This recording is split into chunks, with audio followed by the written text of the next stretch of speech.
Ouga ouga, salut les microbiotes, vous êtes avec le doc. Donc aujourd'hui on va parler des bactéries vivantes découvertes dans du venin de serpents et d'araignées. Donc comme on vous l'expliquait, il y a des micro-organismes vraiment partout. Ils développent les fonctions du vivant et donc on les retrouve même dans du venin. Une nouvelle étude publiée le 23 mai 2022 dans la revue Microbiologie Spectrum démontre que le venin d'araignée et de serpent contient des bactéries vivantes. Une découverte importante qui permet de mieux soigner les infections causées par ces morsures. Et donc qui cloue définitivement la question de l'asepsie des organismes qui avait été développée, qui était l'ancienne théorie des milieux microbiens avant le microbiote. Pendant des décennies, les scientifiques ont pensé que le venin était une substance entièrement stérile, en partie à cause de la présence d'antimicrobiens. Cependant, de nouvelles recherches scientifiques, publiées dans la revue scientifique Microbiologie Spectrum, menées par le professeur Stavrios Moschos et le biologiste Steve Trim, ont prouvé que ces conclusions étaient erronées. Des micro-organismes redoutablement adaptables. Après avoir étudié le venin de 5 espèces de serpents et de 2 espèces d'araignées, le docteur Moschos et son équipe ont constaté que ces insectes et reptiles possédaient de l'ADN bactérien dans leur venin. En approfondissant leurs recherches, ils ont obtenu les preuves génétiques que les bactéries peuvent non seulement survivre dans des glandes à venin, mais peuvent également muter pour résister à ce liquide toxique. Après avoir séquencé leur ADN, nous avons clairement identifié la bactérie et découvert qu'elle avait muté pour résister au venin. C'est extraordinaire, parce que le venin est comme un cocktail d'antibiotiques. Et il est si épais qu'il est surprenant qu'une bactérie puisse y survivre, a ajouté le docteur Moschos. Une découverte importante, faut-il revoir les traitements ? Les résultats de l'étude suggèrent également que ces morsures sont encore mal soignées. Chaque année, environ 2,7 millions de blessures causées par des insectes vénéneux sont recensées, principalement en Afrique, en Asie et en Amérique latine. Les scientifiques estiment qu'environ 75% des victimes développent des infections dans des tissus endommagés par les toxines du venin.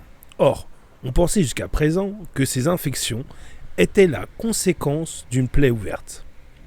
Ainsi, grâce à cette découverte, de nouveaux remèdes médicamenteux plus adaptés pourront être administrés.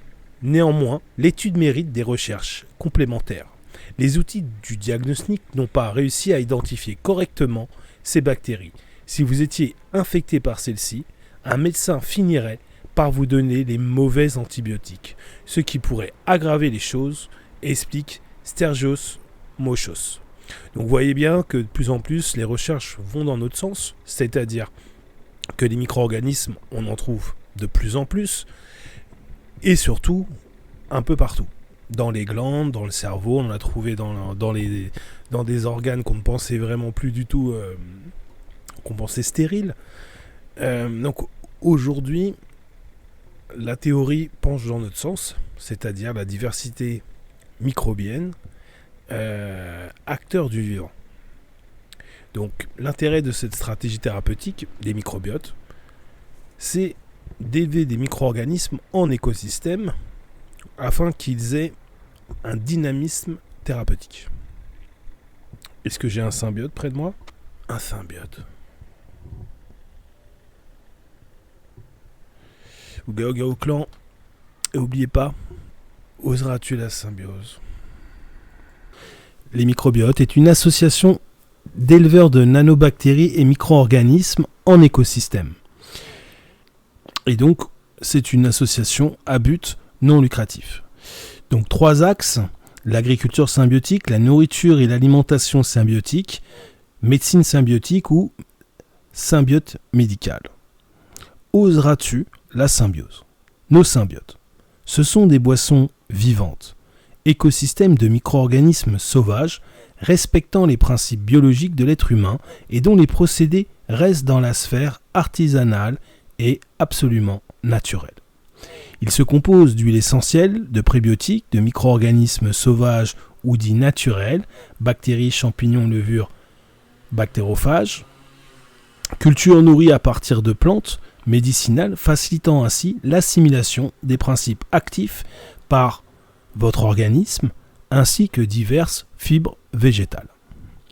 Nos symbiotes sont composés de 5 complexes minéraux végétaux, vitaminiques, huiles essentielles, microbiens, visant par une approche globale à maintenir une fonction optimale de votre organisme et à préserver le bon état de fonctionnement du système immunitaire. Oseras-tu la symbiose ?